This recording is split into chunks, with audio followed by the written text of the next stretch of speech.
شعبان کی 15ویں رات جہاں ہم اپنے لیے توبہ استغفار کرتے ہیں، وہیں ہمیں اپنے ان عزیز و اقارب کو بھی یاد رکھنا چاہیے جو اس دنیا سے جا چکے ہیں۔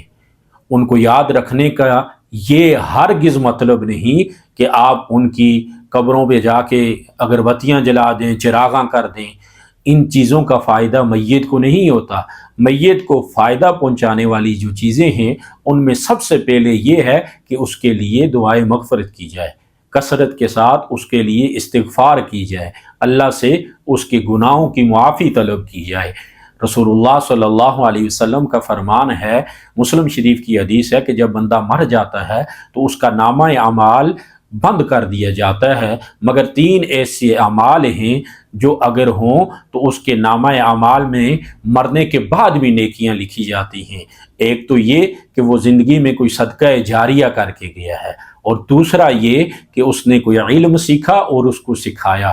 تیسری جو چیز ہے کہ نیک اولاد جو اپنے والدین کے لیے دعا کرے، یعنی نیک اولاد کی جو قید ہے وہ اتفاقی ہے، کیونکہ زیادہ تر یہی ہوتا ہے کہ کوئی نیک اولاد ہو وہی اپنے والدین کو یاد رکھتی ہے۔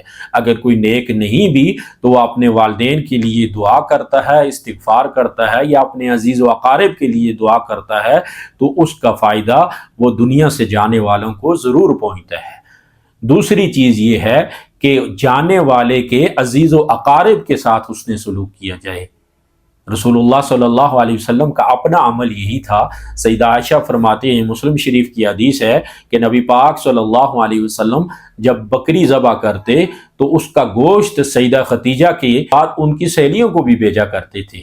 یہ جانے والے کے ساتھ وفا ہے کہ ان کے جانے کے بعد ان کے عزیز و اقارب، ان کے دوست احباب کے ساتھ بھی حسن سلوک کیا جائے۔ اور تیسری چیز یہ ہے کہ اگر ان پر کوئی حقوق ہوں تو ان کو ادا کرنے کی کوشش کی جائے۔ کسی کا قرضہ انہوں نے زندگی میں دینا تھا، اس کو ادا کرنے کی کوشش کریں۔ اگر ادا نہیں کر سکتے تو جس کا دینا ہے اس سے معاف کروا دیں، یا کسی کا حق مرنے والے کے ذمے ہے تو وہ پہلے تو کوشش کرنی چاہیے کہ ادا کیا جائے۔ اگر ادا نہیں کر سکتے تو اس شخص سے معاف کروا دیا جائے۔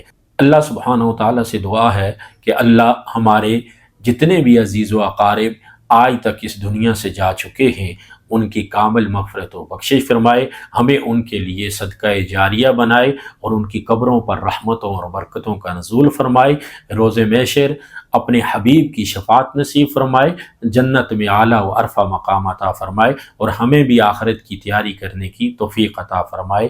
آمین ثم آمین۔